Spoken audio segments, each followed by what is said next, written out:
18.1 प्रस्तावना। पिछले कुछ दशकों से स्वतंत्रता प्राप्ति के बाद अपनाई गई विकास संबंधी नीतियों पर समग्र रूप से पुनर्विचार किया जा रहा है। ऐसा आंशिक रूप से दोनों ही ग्रामीण तथा शहरी जनता और पहाड़ी क्षेत्रों की उपेक्षित जनजातियों की आज भी बरकरार सामाजिक आर्थिक समस्याओं के कारण करना पड़ा है। विकास संबंधी ये नीतियां न केवल निर्धनता, निरक्षरता तथा स्वास्थ्य असुरक्षा की समस्याओं का हल ढूंढने में विफल रही हैं, अपितु इनसे समस्याओं की वर्तमान सूची में नई समस्याएं आकर जुड़ गई हैं। यदि हम अंतर्निरीक्षण करें कि गलती कहां हुई, तो लगभग अधिकांश विश्लेषणों में अंगुली निश्चित रूप से राज्य पर उठती है। सभी विफलताओं के लिए औपनिवेशिक भारत में राज्य केंद्रित विकास दृष्टिकोण को दोषी माना गया है। यद्यपि विकास कार्य भारतीय जनतांत्रिक शासन तंत्र की विचारधारा संबंधी ढांचे और कार्य प्रणाली के तहत हुआ, तथापि विकास परियोजना में राज्य तथा नौकरशाहों को दी गई केंद्रीय भूमिका के कारण उन साधारण स्थानीय समुदायों जिनके लिए विकास संबंधी कार्यकलाप चलाए जाने होते हैं, की वास्तविक लोकतांत्रिक भागीदारी नहीं हो सकी। आलोचकों का मत है कि यद्यपि ये नीतियां उनके नाम पर चलाई जा रही थी, तथापि ये उनके लिए हितकर सिद्ध नहीं हुई। इस ऐतिहासिक पृष्ठभूमि के मद्देनजर कई नए सामाजिक आंदोलन तथा स्वैच्छिक क्षेत्र उभरकर सामने आए, जिनमें लोकतंत्र की मान्यताओं को सुदृढ़ बनाने के लिए विशिष्ट मुद्दों पर ध्यान केंद्रित किया गया था। सिद्धांतवादियों द्वारा किए गए विकास संबंधी प्रयोगों का परिणाम नागरिक समाज की श्रेणी के उदय के रूप में हुआ। राज्य की प्रबलता की तुलना में नागरिक समाज टिक नहीं पाया, जिसके कारण विकासात्मक दृष्टिकोण को जनसाधारण के कल्याण के निर्धारित लक्ष्य तक नहीं पहुंचाया जा सका।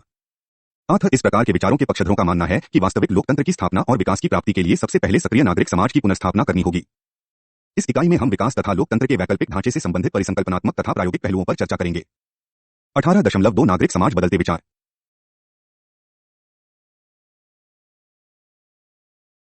नागरिक समाज के बारे में बढ़ा चढ़ाकर की जाने वाली समकालीन चर्चाओं का कारण रूस तथा पूर्वी यूरोप में समाजवादी शासनों का विघटन तथा संयुक्त राज्य अमेरिका में साहचर्यात्मक बहुत्ववाद एसोसिएशनल प्लूरलिज्म को बढ़ावा देने वाली टोक्वेलियन परंपरा का पुनरुत्थान है। यह अनुमान लगाया गया है कि सोवियत संघ जैसे प्रयोग ऐसे राज्यों में नागरिक समाज की अनुपस्थिति के कारण विफल हुए हैं। नागरिक समाज को उदारवादी लोकतांत्रिक राज्य की संपदा की संज्ञा दी गई है तथा किसी विकासशील नागरिक समाज को लोकतंत्र के अस्तित्व के लिए अनिवार्य माना गया है। नागरिक समाज की संकल्पना का रोचक इतिहास है। यह सदैव उदारवादी लोकतांत्रिक सिद्धांतों का हिस्सा रहा है। उदारवादी विचारधारा के अनुसार नागरिक समाज का अधिकार क्षेत्र स्वतंत्र है, परंतु इसे राज्य का संरक्षण प्राप्त होता है, जबकि अधिकार प्राप्त व्यक्ति अन्यों के सहयोग से निजी हित में कार्य करने को मुक्त है। यह परिभाषा नागरिक समाज को मुक्त बाजार अथवा मुक्त अर्थव्यवस्था तक सीमित कर देती है। बाद के उदारवादी विचारकों जैसे जे.एस. मिल तथा एलेक्सिस डी टॉकवेविल ने नागरिक समाज को सामाजिक साहचर्य का अधिकार क्षेत्र माना है, जो राज्य के अतिक्रमण पर अंकुश लगा सकता है। उन्हें राज्य की बढ़ती हुई शक्तियों के कारण चिंता हुई तथा उनका मत था कि सामाजिक साहचर्य के बिना यहां तक कि लोकतांत्रिक शासन भी स्वेच्छाचारी शासन बन जाएंगे। नागरिक समाज के संबंध में आरंभिक मार्क्सवादी परिकल्पना, जो पूंजीवादी अर्थव्यवस्था के कार्यकलापों में महत्वपूर्ण योगदान देती है, के अनुसार नागरिक समाज के कार्यक्षेत्र को अति सीमित कर दिया है, परंतु यह नागरिक समाज को राज्य के अधीनस्थ मानने के लिए हेगल की आलोचना करने में सफल रही है। हीगल ने नागरिक समाज को मध्यस्थता का कार्यक्षेत्र माना है, जहां आधुनिक समाज के लिए नैतिक आधार बनाने हेतु व्यक्ति के विशेष हितों तथा राज्य के सार्वभौमिक हितों का सामंजस्य किया जा सके। हीगल ने आधुनिक लोगों में परंपरागत सामुदायिक संबंधों की कमी के कारण आधुनिक समाज में नैतिकता के ध्वंस पर चिंता व्यक्त की। तथापि अपनी विशिष्ट प्रवृत्तियों से युक्त नागरिक समाज को यदि अकेला छोड़ा जाए तो यह स्वयं को नष्ट कर लेगा। हीगल के विचार में यद्यपि नागरिक समाज में व्यक्ति की आधुनिकता की विलक्षण उपलब्धि विद्यमान है, तथापि इसे राज्य के माध्यम से संगठित और संस्थानगत किया जाना चाहिए। ग्रामसी ने मार्क्सवादी तर्क को आगे बढ़ाते हुए नागरिक समाज के बारे में हमारा ज्ञानवर्धन किया है। उत्पादन तथा आदान प्रदान के संपर्कों की प्रणाली की अपेक्षा ग्रामस्की के मतानुसार इसकी विशेषता व्यक्ति तथा राज्य के बीच सामाजिक संबंधों में है। विविध संस्थानों, प्रक्रियाओं तथा नागरिक समाज से संबंधित सहवर्ती पौराणिक कथाओं तथा प्रतीकों के प्राधान्य अभिवेगों के माध्यम से राज्य की प्रबलता स्थापित करने के लिए सहमति बनाई जाती है। ग्रामस्की का दावा है कि प्राधान्य नागरिक समाज अथवा अधीनस्थ नागरिक समाज आवश्यक भीषण आर्थिक संकट के समय भी क्रांतियां न होने के लिए उत्तरदायी है। ग्रामस्की के अनुसार प्रधानता एक ऐसी रणनीति है जो सरलता से सर्वहारा तथा उपाश्रित लोगों की संपत्ति बन जाती है। ग्रामस्की ने अपनी क्रांतिकारी रणनीति के तहत मध्यवर्ग के सभी विरोधियों के गठबंधन की मांग की है, जिसका नेतृत्व सर्वहारा वर्ग द्वारा हो। ग्रामस्की का तर्क है कि इस गठबंधन से नागरिक समाज को नेतृत्व दिया जा सकेगा, जिससे कि राजनैतिक समाज को चुनौती मिलेगी और इसे पुनः व्यवस्थित किया जा सकेगा। ग्रामस्की के मत का महत्वपूर्ण आशय राजनैतिक है। यद्यपि ऐतिहासिक दृष्टि से नागरिक समाज द्वारा उपलब्ध कराए गए अंतराल पर प्रबल वर्गों ने यथोचित व्यवहार करते हुए नेतृत्व किया, परंतु इससे अन्य सामाजिक कार्यकर्ताओं द्वारा नागरिक समाज को पुनः उचित रूप देने की पर्याप्त संभावनाएं सुझाई गई हैं। तथापि हाल ही के वर्षों में पार्था चटर्जी तथा सुदीप्ता कविराज जैसे विद्वानों ने सामान्य तौर पर तीसरी दुनिया के देशों तथा विशेषकर भारत में नागरिक समाज से संबंधित रोचक तर्क दिए हैं। उन्होंने औपनिवेशिक हस्तक्षेप के माध्यम से थोपे गए पश्चिमी विचारों तथा अभिशासन के रूपों की कमियों तथा असंगतताओं की ओर ध्यान दिलाया है। इसके साथ साथ इनसे काफी लंबे समय से इन समाजों में राजनैतिक आधुनिकता लाने के प्रयासों के दौरान कई प्रक्रियाएं आरंभ हो चुकी हैं। भारतीय स्थिति को समझने के लिए समाज तथा नागरिक समाज के पश्चिमी विचार उपयुक्त नहीं है, क्योंकि इन संस्थानों की प्रकृति यूरोपीय देशों से पर्याप्त भिन्न है। भारतीय स्थिति का मूल्यांकन करने के लिए राज्य तथा नागरिक समाज की परिकल्पनाओं के उपयोग से कई विसंगतियां उत्पन्न हुई हैं। वे उन विद्वानों के प्रयासों को संदेह की दृष्टि से देखते हैं जो राज्य की प्रधान भूमिका की निंदा करते हुए नागरिक समाज को विशेषाधिकार दे रहे हैं।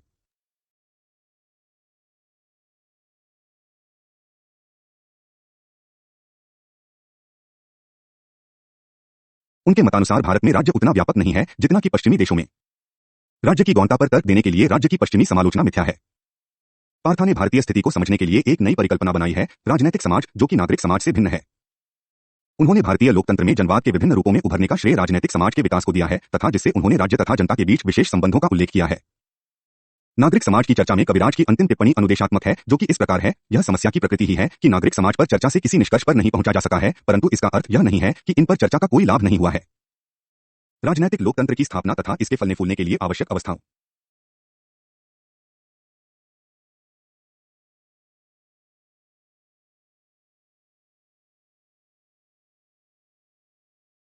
अठारह दशमलव तीन नए सामाजिक आंदोलन।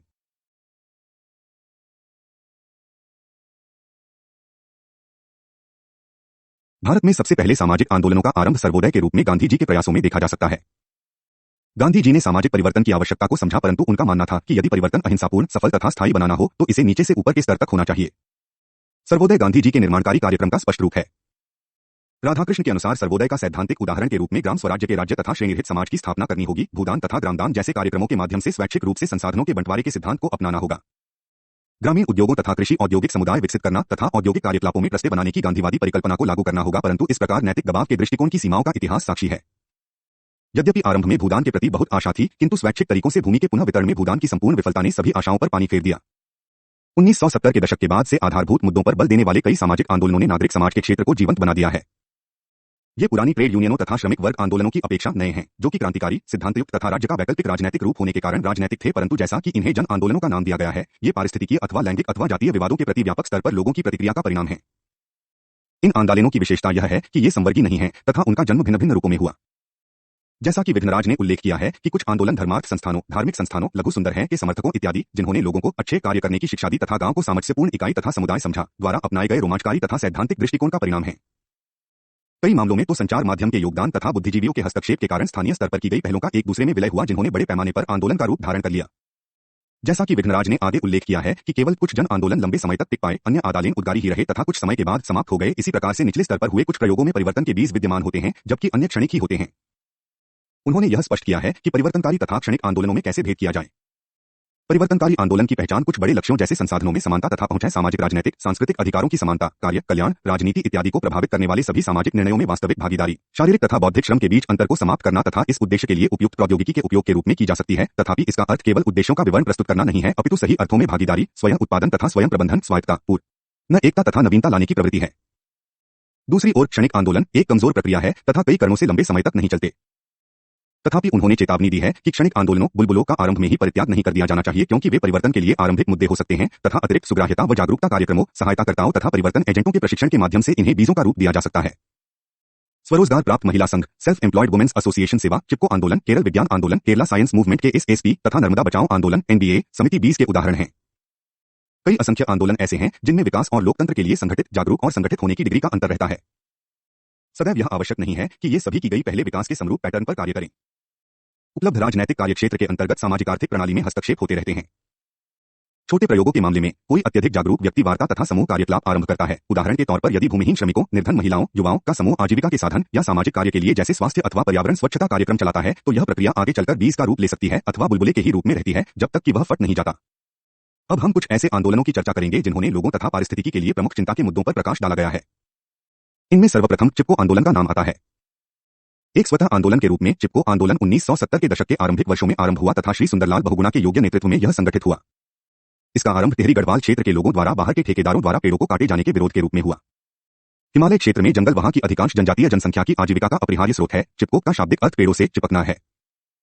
इस आंदोलन के अंतर्गत जंगलों पर आधारित समुदायों की समस्याओं जैसे जंगलों की समाप्ति, मृदा अपरदन तथा उसके परिणामस्वरूप भूस्खलन, स्थानीय जलधाराओं तथा अन्य जल संसाधनों का सूखना व घरेलू उपयोग के लिए ईंधन और चारे की कमी को आवाज दी गई। इस आंदोलन में टिहरी बांध के निर्माण के विरुद्ध जग छेड़ी गई, जिसके कारण लगभग 25,000 पर्वतीय निवासी बेघर हो जाएंगे।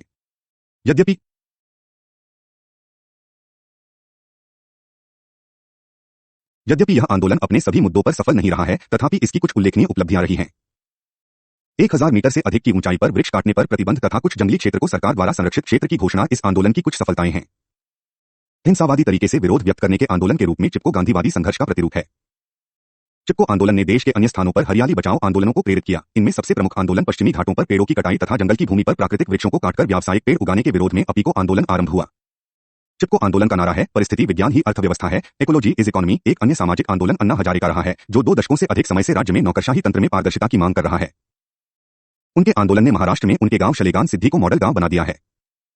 उनके आंदोलन में जनसाधारण की कल्याण योजनाओं में सरकारी पहलू तथा कार्यान्वयन प्रक्रिया की जानकारी प्राप्त करने के अधिकार पर बल दिया गया है। सरकार पर सूचना का अधिकार, राइट टू इन्फॉर्मेशन से संबंधित अधिनियम लाने के लिए दबाव दिया जा रहा है। इस कानून से लोगों की सरकारी रिकॉर्ड तक पहुंच होगी तथा इस प्रकार से सरकारी कामकाज में पारदर्शिता और जिम्मेदारी सुनिश्चित की जा सकेगी।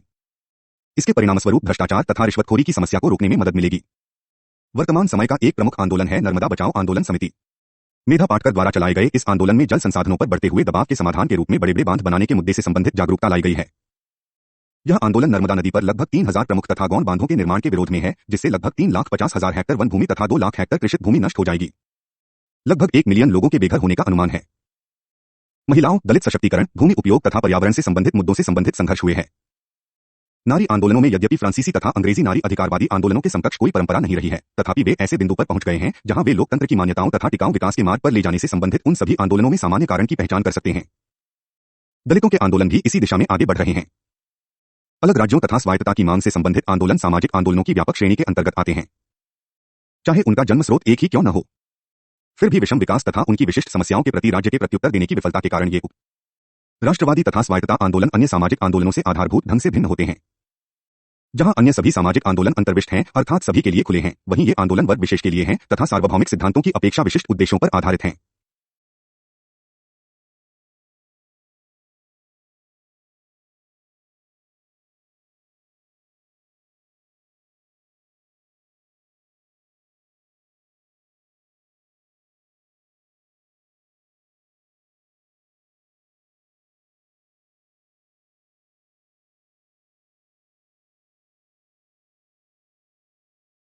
अर्नेस्टा लैक्लो, अर्नेस्टो लक्लॉ तथा चैटल मॉफ चंताल मूफ ने नए सामाजिक आंदोलनों के उदय को सैद्धांतिक रूप देने का प्रयास किया है।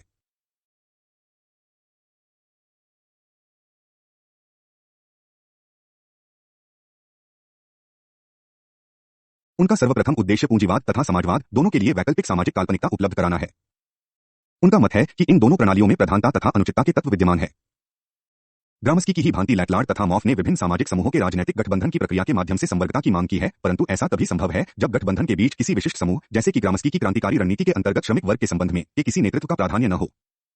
इस प्रकार से उन्होंने किसी विचारधारा अथवा समूह द्वारा अन्य विचारधाराओं अथवा समूहों पर अपनी श्रेष्ठता लाने की अपेक्षा उनकी उग्र समतावादी विचारधाराओं के अनुरूप सभी को स्वीकार्य आम सहमति बनाने का आह्वान किया है। फॉकलेट के सत्ता विचार द्वारा प्रमावित इनका तर्क है कि सामाजिक शक्तियों को अब राज्य या अर्थव्यवस्था में केंद्र में स्थित नहीं जाना जा सकता, अपितु सामाजिक स्तर पर इसे उपयोग में भी लाया जाता है तथा इसका विरोध भी किया जाता है। ऐसे तर्क का राजनैतिक आशय राजनैतिक संघर्ष के किसी प्रतिबंधित क्षेत्र का अभाव है। लैक्लो तथा मॉफ ने एकीकृत परिदृश्य अथवा परियोजना के विरुद्ध नए सामाजिक आंदोलनों की विशिष्टताओं के कारण इनकी सराहना की है। नए सामाजिक आंदोलन लोगों की इस विचारधारा के सूचक है कि वे उन विकास संबंधी उदाहरणों को स्वीकार नहीं करेंगे जिनमें वे शामिल नहीं करते हैं अथवा जिनमें उनकी भागीदारी को प्रतिबंधित करते हैं। वे क्रांति के माध्यम से राज्य की शक्तियों पर अपना कब्जा करने के बारे में चिंतित नहीं हैं, फिर भी वे जाने अनजाने राज्य की प्रधान शक्तियों के समकक्ष शक्ति बना सकते हैं। ये नए सामाजिक आंदोलन बृहत समष्टि विकास प्रक्रियाओं के तरीकों का मानवीकरण भी करते हैं, ताकि इस तथ्य का प्रदर्शन किया जा सके कि आधुनिक विश्व में सभी स्तरों पर समावेशन के तरीकों को बदला जा सकता है। इन आंदोलनों से यह भी पता चलता है कि लोग बहुपक्षीय तथा एक साथ उत्पन्न समस्याओं का कैसे समाधान करते हैं। जन आंदोलनों का उदय समाजों तथा संक्रांतिकाल की संस्कृतियों के विशिष्ट विरोधाभासों से होता है। इनका जन्म राज्य की भूमिका से उत्पन्न विरोधाभासों तथा कमियों के कारण व बाहर के देशों द्वारा लगाई गई पूंजी के परिणामस्वरूप श्रम के विभाजन से हो सकता है। नए सामाजिक आंदोलनों से लोगों में पदानुक्रम एकता की अपेक्षा समस्तर पर एकता आई। राजेंद्र सिंह के अनुसार परिस्थितिकीय आंदोलनों में राष्ट्र से बाहर के बायोफिलिक सार्वभौमिकृत तथा नैतिक आंदोलन शामिल हैं। उनकी आधारभूत वचनबद्धता तथा मौलिक सिद्धांत उन्हें न केवल जाति, वर्ग, प्रजाति, धर्म तथा राष्ट्रों अपितु प्रजातीय श्रेणियों और जैविक व अजैविक दुनिया के विभाजन की श्रेणियों से ऊपर आसीन कर देते हैं। यह आंदोलन एक विलक्षण घटनाक्रम है जिससे कई बिंदुओं पर विभक्त मानव को एकल मुद्दे पर इकट्ठा किया जा सकता है तथा एक मुद्दे पर संघर्ष करने के लिए प्रेरित किया जा सकता है, सभी जीवित प्राणियों की प्रतिरक्षा जन्मे या अजन्मे। 18.5 स्वैच्छिक कार्य एवं गैर सरकारी संगठनों की भूमिका। स्वैच्छिक कार्य की आधुनिक विचारधारा का जन्म प्रोटेस्टेंट ईसाई धर्म में है। परिकल्पनात्मक दृष्टि से इसका अर्थ किसी भी ऐसे कार्य से है जो हम अपनी इच्छा करते हैं, न कि मजबूरीवश। किसी कार्य के स्वैच्छिक होने के लिए महत्वपूर्ण है कार्य का उद्देश्यपूर्ण या अर्थपूर्ण होना। स्वैच्छिक कार्य की आवश्यकता तब पड़ती है जब लोगों को यह लगे कि समाज के वर्तमान सामाजिक, राजनीतिक तथा आर्थिक ढांचे के अंतर्गत समाज के कुछ पहलुओं की अनदेखी की जा रही है, या यह हो सकता है कि ये संरचनाएं समाज में उत्पन्न होने वाले कुछ मुद्दों के प्रति प्रतिक्रिया व्यक्त करने की स्थिति में नहीं है। ऐसे कार्य को करने के लिए अभिप्रेरणा प्रायः व्यक्ति विशेष के स्वहित से संबंधित नहीं है। किंतु रजनी कोठारी का यह मत है कि स्वैच्छिक कार्य भारतीय सभ्यता का सार है। उनका तर्क है कि भारतीय सभ्यता का मूल सांस्कृतिक है, न कि राजनीतिक। उन्होंने आगे तर्क दिया है कि ऐतिहासिक दृष्टि से भारतीय राज्य सदैव सीमांत रहे तथा उनका कार्यक्षेत्र सीमित रहा। जाति, धर्म तथा व्यावसायिक हितों पर आधारित स्वैच्छिक संस्थाओं द्वारा समाज का वास्तविक कार्यकलाप चलाया जाता था।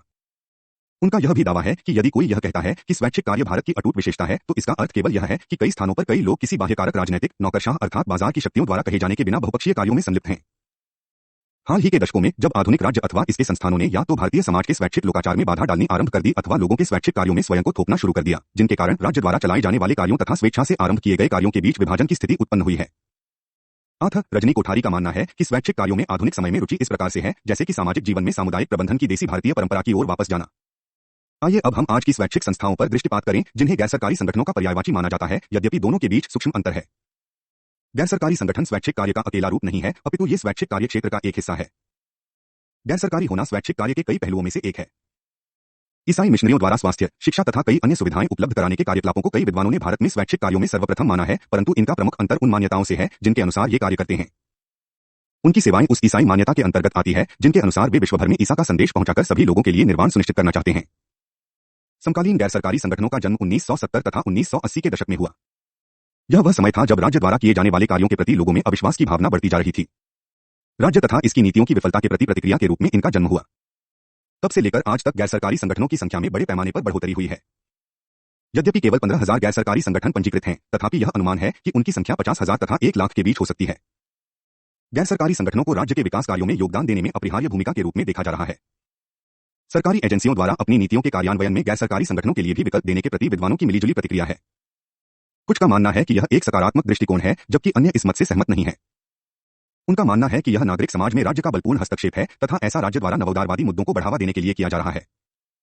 सारा जोसेफ का कहना है कि 1970 के दशक के अंतिम वर्षों में आपातकाल लागू होने के बाद स्वैच्छिक कार्यों में आई बाढ़ से, जिसे निचले स्तर की राजनीति ग्रास रूट पॉलिटिक्स कहा गया, कुछ समय के लिए यह आशा जगी कि नए रूप की राजनीति का जन्म हो रहा था जिससे भारत में लोकतांत्रिक संस्थानों का नवीनीकरण किया जा सकेगा। यह आशा जताई गई कि लोकप्रिय दबावों तथा लोगों को संगठित और जागरूक करने के लिए काम में जुटी स्वैच्छिक संस्थाओं के कार्यों के परिणामस्वरूप लोकतंत्र का अधिक भागीदारीपूर्ण मॉडल उभर कर सामने आएगा। यह महसूस किया गया कि इनके हस्तक्षेप से लोगों की आवश्यकताओं तथा प्राथमिकताओं को अभिव्यक्ति मिल पाएगी तथा राज्य को अधिक जनापयोगी योजनाएं तैयार करने में सहायता मिलेगी।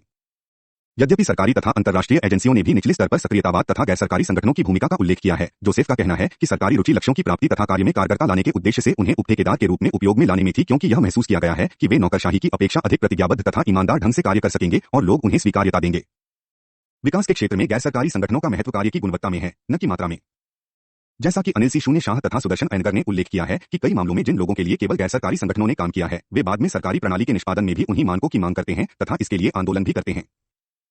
यद्यपि सरकार द्वारा किए गए कार्य की मात्रा की दृष्टि से उनका योगदान नगण्य रहा है, तथापि उनके कार्य की गुणवत्ता प्रभावशाली है। इस संबंध में गुजरात में आगा खान ग्रामीण सहायता कार्यक्रम अक्रस्ट द्वारा किए गए कार्य उल्लेखनीय।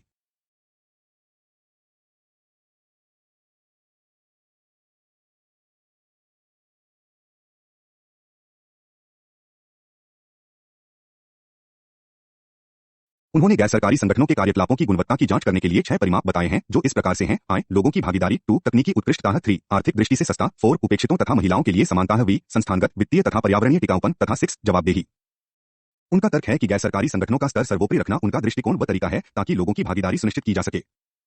सौहार्दपूर्ण तथा अनौपचारिक ढंग से कार्य करते हुए वे सरकारी एजेंसियों की भांति लोगों की आवश्यकताओं तथा प्राथमिकताओं पर ध्यान न देते हुए निर्धारित लक्ष्य की प्राप्ति हेतु विकास कार्य नहीं करते। इससे पता चलता है कि विकास कार्य से जुड़ी सरकारी एजेंसियों के दृष्टिकोण में परिवर्तन लाने की आवश्यकता है, किंतु वृहद सामाजिक आर्थिक संरचनात्मक परिवर्तन की अपेक्षा दृष्टिकोण में परिवर्तन पर बल दिए जाने को क्रांतिकारी परिवर्तन के समर्थक इसे अपनी बढ़ती हुई भूमिका को मान्यता दिलाने तथा अब तक सहयोग करते आए राज्य की भूमिका को गौण करने के षड्यंत्र के रूप में देखते हैं।